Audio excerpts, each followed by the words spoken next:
Hello, now let's talk about lesson 3, IMF or intermolecular force. Okay? So, I already showed you this. So, yung iba pinagawa ko pa to sa room.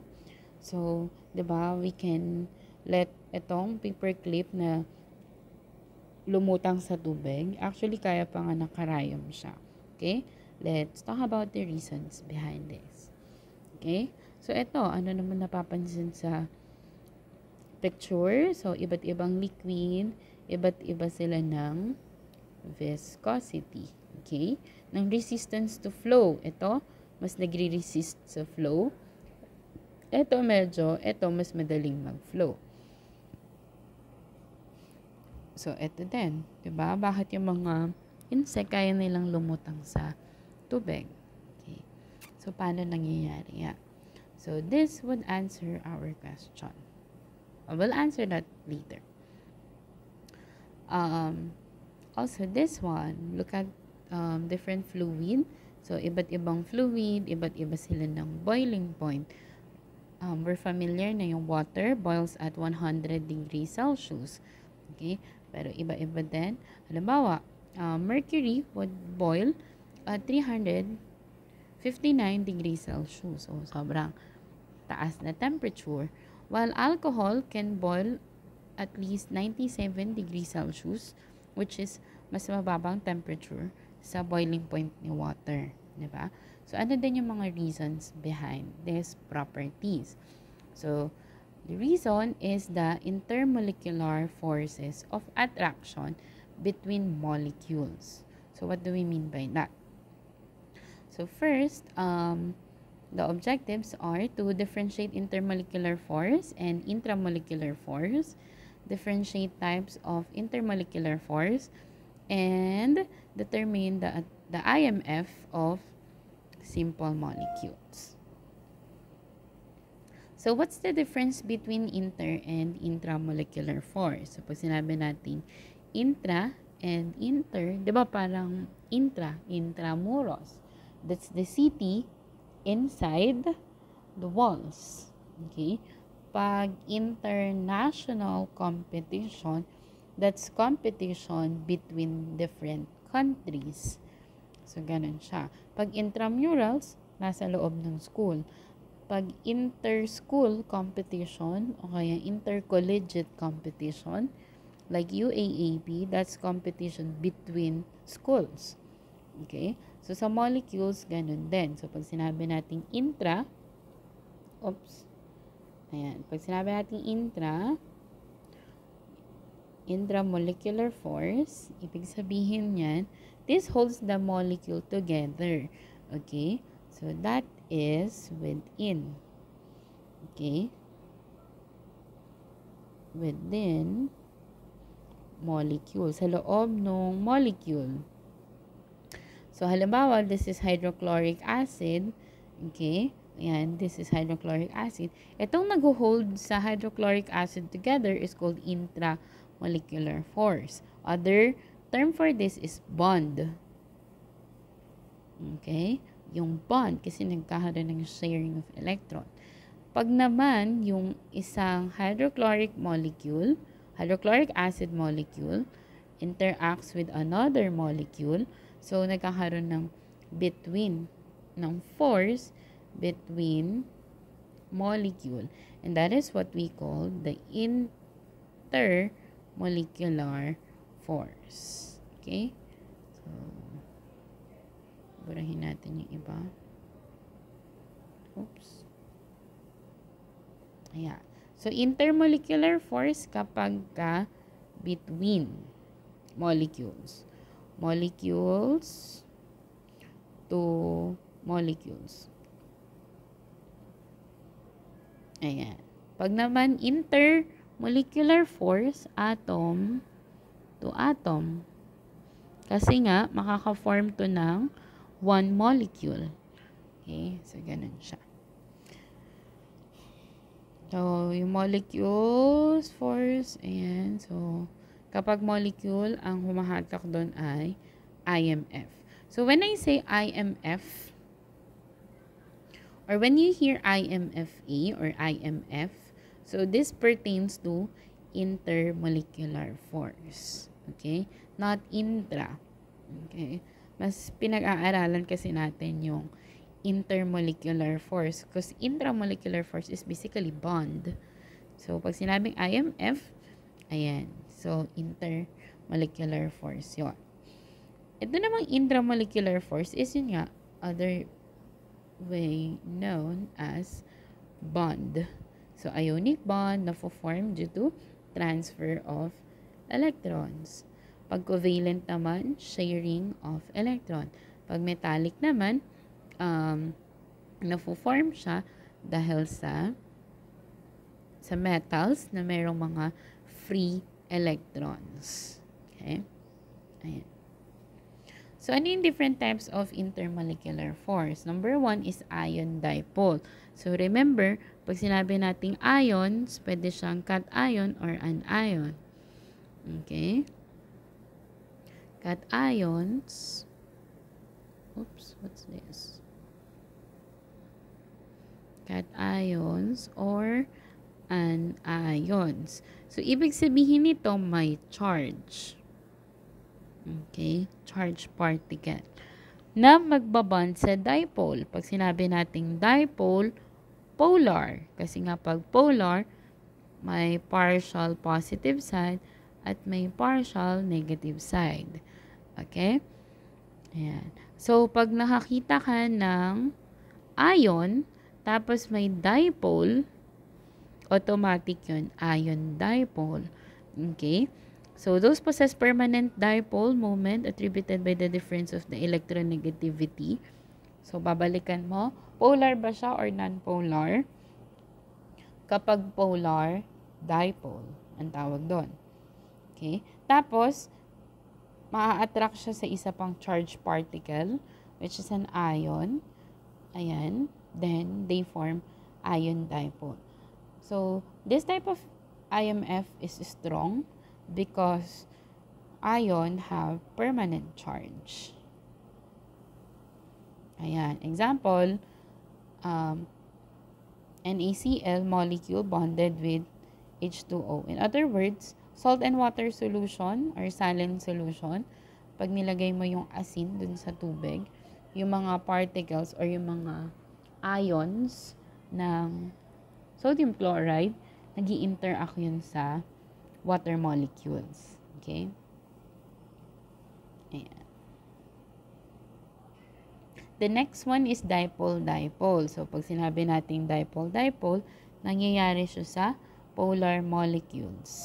So, pag polar molecules, matik merong dipole-dipole. Halimbawa, this one. Water is polar. So, syempre, pag water na yun, mga molecules yun ng water. Polar, polar. Yan. Pag nag-aak yung mga polar molecules na yan, that means they have dipole-dipole interaction. Okay? So, this is, again, a strong kind of IMF, pero mas strong pa rin yung ion dipole. Kasi dito, this negative end would be attracted towards this positive, di ba? Pag positive and negative, nag-a-attract. So, yun yung force between them. Electrostatic force. Kaya, strong yon. Kasi meron talaga silang charge. So, halimbawa, what's this? This is, let's say this is your hydrochloric acid, HCl. Okay? So, yung HCl na mga molecules ng HCl, pag nilagay mo siya sa beaker, yung mga molecules na yon would either repel or attract.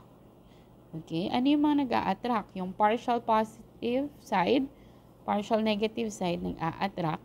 Pero kung parehas naman yun positive and positive, they tend to repel. So, ganyan yung nangyayari dun sa mga molecules. Yeah. Next would be hydrogen bonding. So, pag naman hydrogen bonding, This is a dipole-dipole attraction, special type of dipole-dipole, kasi nag-i-exist siya kapag may hydrogen na nag-attract dito sa tatlo.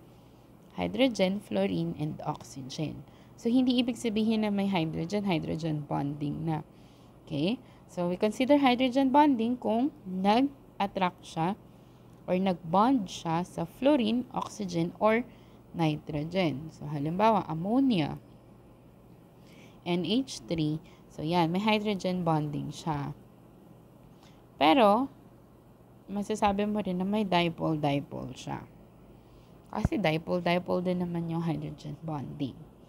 Water molecule is dipole-dipole but also hydrogen bonding.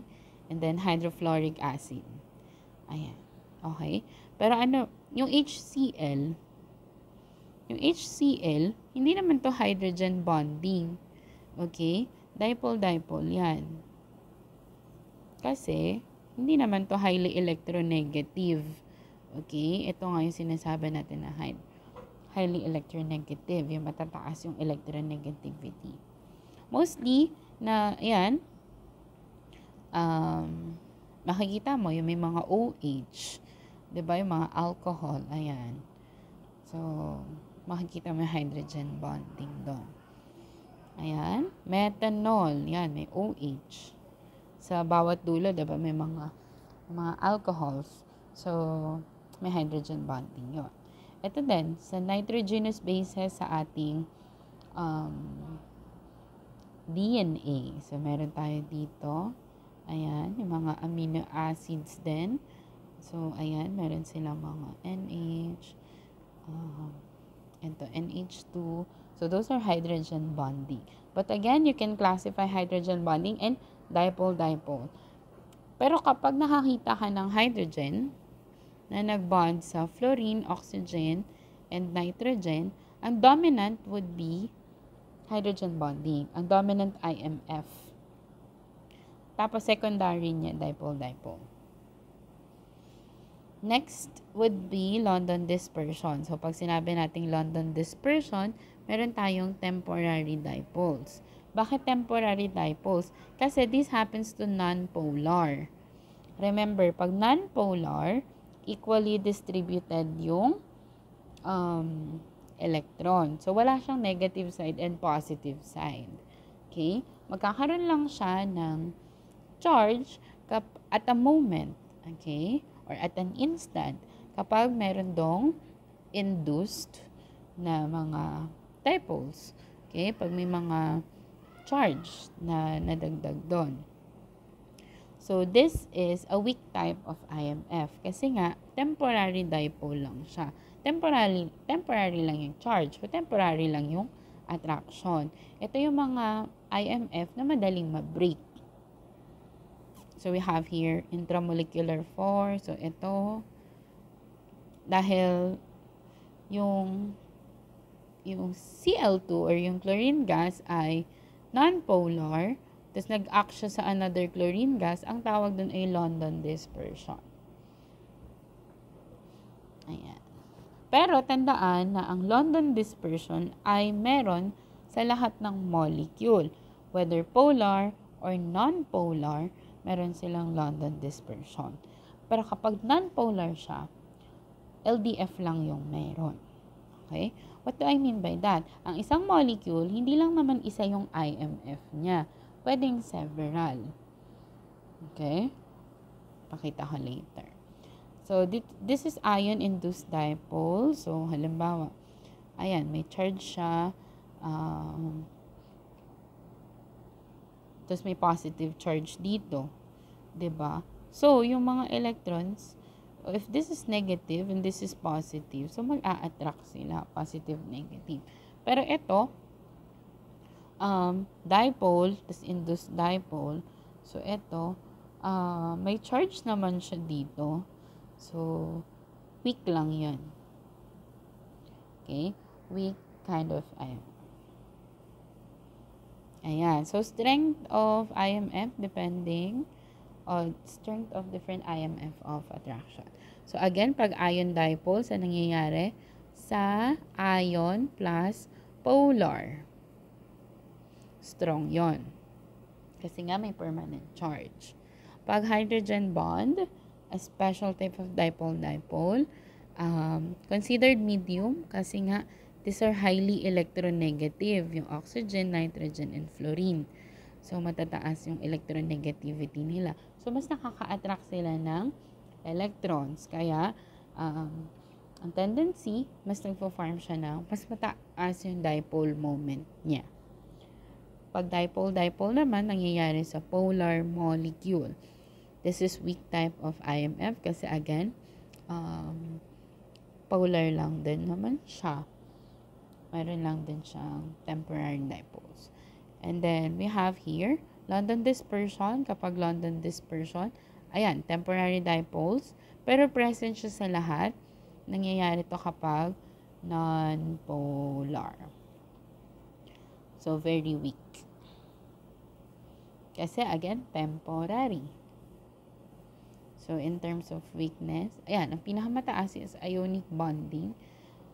Kasi permanent charge. Okay? Pero dahil pinapasok natin yung polarity, so titingnan natin yung polar and non-polar, this do not include polar and non-polar.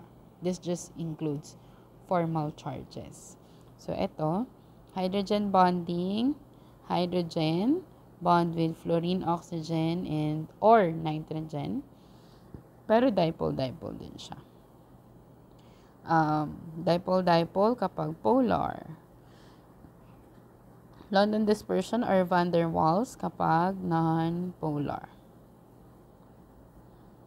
How do you predict IMF in a molecule? Again, balikan yung polarity. Pag binalikan yung polarity, babalik ka sa shape, sa molecular geometry. So, nakikita niyo yung connection ng lessons.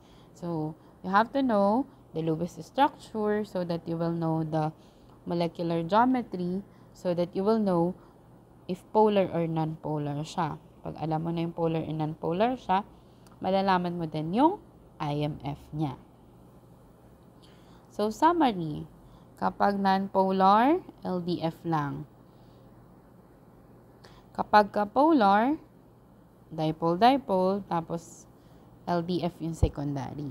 Pag polar, pero may hydrogen bond, tapos may dipole-dipole, tapos may LDF din siya. So, pwedeng tatlo. Example, sagutan natin to. Identify the IMF. So, para malaman din natin yung sa hydrochloric acid. So, ilagay natin yung kanyang Lewis structure. So, si Cl, I'll use blue. So, Cl, meron niyang 1, 2, 3, 4, 5, 6, 7. Tapos may hydrogen. Ayan. So, that means, ano siya? Polar. Kasi nga, hindi nga distributed. So, dahil polar siya, hindi naman to fluorine, oxygen, nitrogen, automatic, dipole. Second, dipole should be hyphen. And then, meron pa siyang secondary na LDF or London dispersion. Yung krypton, charge lang naman siya. Magbabond siya sa isa pang krypton. So, dahil yung krypton ay double gas, so, automatic, ion lang siya. Okay? So, pwede natin sabihin na ion. Next, HBr. So, similar din siya sa chlorine. Ayan. So, pag HBr, polar. So, dahil polar siya, hindi naman siya highly electronegative. So, dipole. And then, meron na rin siyang LDF. Pag saline solution, that means salt and water solution. So, meron siyang NaCl plus H2O or water. Okay. So, dahil si saline or yung salt ay ionic bond, so that will be ion dipole.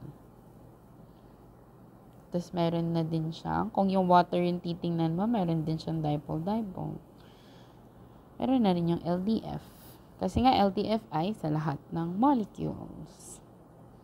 Ayan, HF. HF is also, ayan, H, tapos F. 1, 2, 3, 4, 5, 6, 7. Magbabond siya dyan. Pero, that is highly electronegative. So, this one is polar. Pero, may hydrogen tsaka fluorine. Kaya, hydrogen bonding. Meron na din siya dipole-dipole. At meron din siyang LDF. So, this is your seat work. So, paano sasagutin yun sa seat work? So, gumawa muna ng Lewis structure. Tapos, alamin yung polarity and then yung IMF. So, try natin. Number 1, CH4. Ano yung magiging Lewis structure niya? So, si carbon, may 4. Magbabond siya sa hydrogen. Ayan. Equally distributed siya. Tetrahedral. So, non-polar. Sorry. Non-polar. Okay? Ano yung magiging dominant IMF pag non-polar? London Dispersion Force. Anong secondary? Wala na. Kasi kapag non-polar, LDF lang. Okay? Next. Boron trifluoride. Wag naman yan. Kayo na yan. NH3. So, NH3 ulit. And, may 5. Tapos, magbabond siya sa 3 hydrogen. Ang basis natin sa polarity ay mol-geom.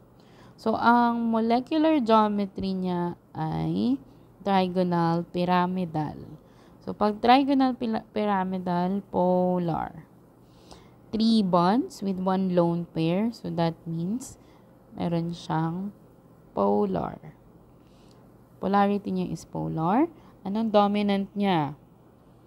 May NH3. So, hydrogen nagbond sa nitrogen. So, meron siyang hydrogen bonding.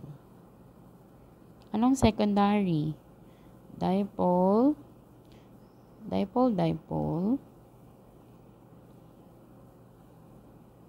and LDF. Okay? So, ganun siya sagutan. Okay?